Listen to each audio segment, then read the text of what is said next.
The Kingdom Hearts series is a collaboration project between Square Enix and the Walt Disney Company, and was originally marketed with the coined mantra, "You'll never know who you'll run into next."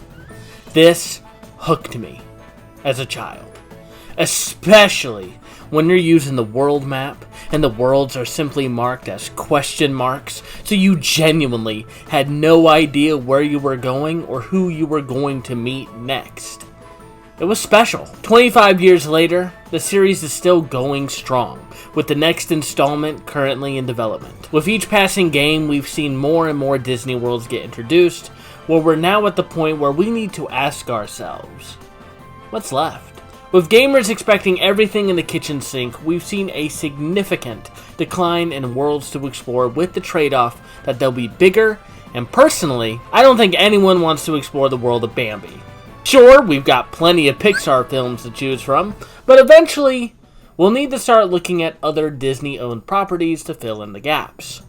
There's already huge speculation that Star Wars is going to be in Kingdom Hearts 4. But what about Marvel? How's it going? Welcome to The Lost Crown, and today, I'm going to try and convince the masses that Marvel could fit just as well into the Kingdom Hearts universe. Not just world-wise either. Nuh-uh. I'm going into full detail on various things that could easily blend in Kingdom Hearts 4 and beyond. So, let's do this.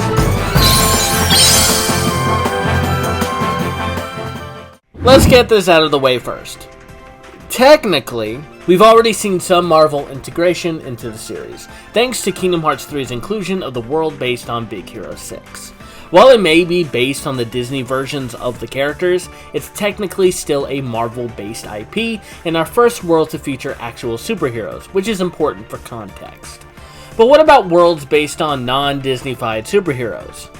While I'm not on board with integrating storylines from the popular Marvel Cinematic Universe, I do believe that there are potential world candidates from it that I think could work absolutely well from not just story purposes, but unique gameplay experiences. And that comes from what we've seen from the cosmic side of the MCU. Since Quadratum is supposed to play a heavy role in Kingdom Hearts 4, I doubt we'll see any worlds based on Spider-Man or the Avengers, since Square likes to make sure every world used is unique. It's why we'll never see Port Royal and Treasure Planet in the same game, since they're both themed around pirates. With that said, I boiled it down to two potential world candidates that I think would be great worlds for us to dip our toes in with the Marvel brand. Those being Thor and Guardians of the Galaxy. Let's start with Thor. You can't tell me that Asgard wouldn't be a dope as hell world to explore and would be the proper evolution of Olympus Coliseum. Instead of visiting Hercules and the gang, we'd get a brand new heaven to explore with different gods to fight against or team up with. Now, I know what you're thinking. How can we get Asgard if Olympus is already revealed to be a part of KH4? And my answer is it really though? Yes, it's clear that Donald and Goofy are exploring the underworld because Hades' blue flame shows up here. But who's to say this world is actually explorable and isn't used for cutscene fodder? But Stacin, why would Square waste assets for a world built for cutscene? Yeah, because they would never do that. Anyways, I think Asgard would make an excellent world for Sora to explore, and here is why. Sora and Thor have some interesting similarities that I feel would make for excellent interactions. For starters, the Keyblade and Mjolnir are specifically tied to their chosen wielders, which is something Thor and Sora could relate to. They both have people in their lives that they'd consider brothers that had betrayed them for darker powers. They're highly considered to be the strongest members of their teams. They even have two wacky best friends that are different species that travel with him on a spaceship. Being able to explore the Rainbow Bridge along with the Golden City of Asgard would be cool as fuck! Just imagine having Thor in your party. A boss fight against Loki could use the Mind Stone to control your party members and have them attack you. Hell, I even imagine his fight functioning like Larxene's by summoning extra clones of himself within the battle. Plus, With it also being a world revolved around gods, it's the natural spot for this new saga's Colosseum. Just imagine going through the Thor Cup, or the Allfather Cup, the Heimdall Cup. Come on, it'd be fun.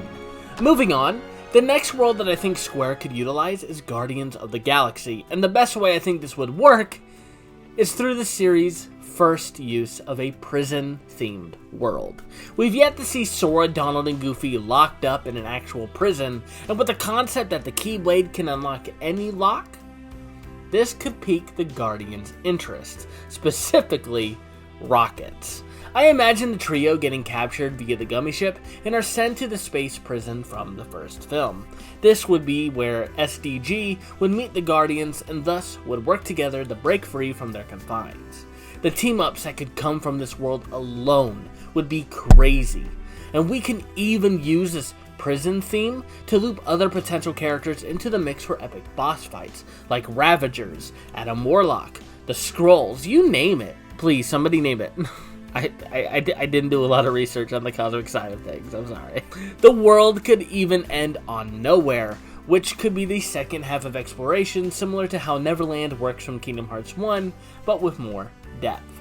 They could make this prison huge to explore and throw in as much badass crossover nonsense as possible.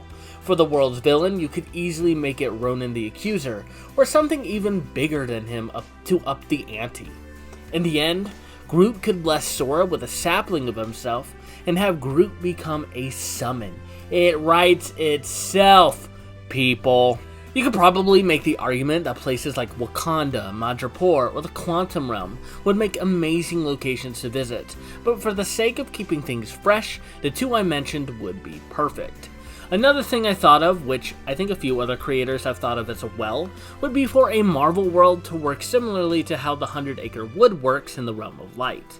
Since Quadratum is meant to be a reflection of our world, it only makes sense that the magical book trope would be a comic book, which is where you could add characters like the Avengers or the X-Men, and can implement the Find the Torn Page side quest if you like. Starting off with weapon gear, let's get the obvious ones out of the way. Captain America's shield could be unlockable for Goofy, while Mjolnir would make an excellent staff for Donald.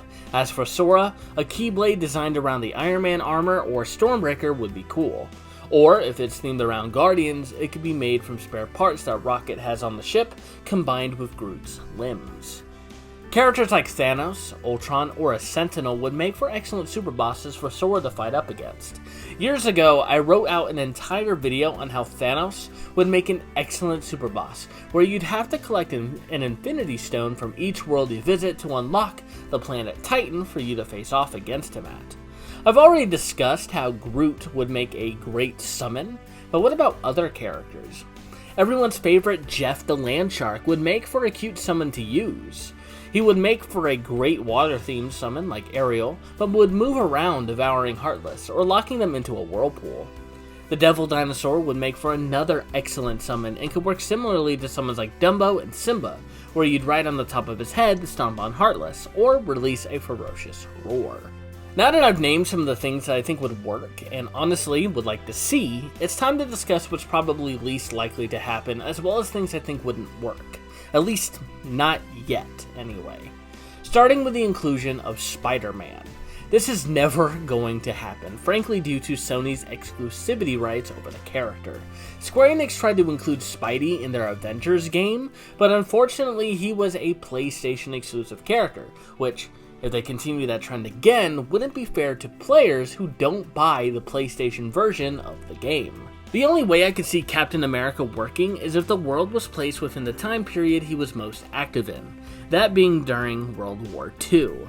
Which is why Captain America will probably not be used, because, well, I should think it's obvious. Any superhero whose setting takes place in the city is also not going to work because of the central hub world being Quadratum, so Iron Man's not going to work either. Characters like Blade and Moon Knight could work, since they're more on the supernatural side of Marvel, but I'm afraid you'd have to tone them down significantly, which wouldn't be fun for anyone. Overall, I do believe Marvel could work in the Kingdom Hearts series, with the right nudging and proper tweaking. Now, how likely is it going to appear? On a scale from 1 to 10, probably a 4. Especially since Pixar is on the table, and we could easily get a world based around The Incredibles, thus filling the superhero slot of the world roster, if there may be one. But what do you guys think? Instead of asking you if you would want Marvel featured in the series, I'm going to ask you this. What, from Marvel, would it take for you to think it belongs in Kingdom Hearts? Post down in the comment section below so we can continue the discussion. And until next time, I hope you all have a sumptuous day until our next communion.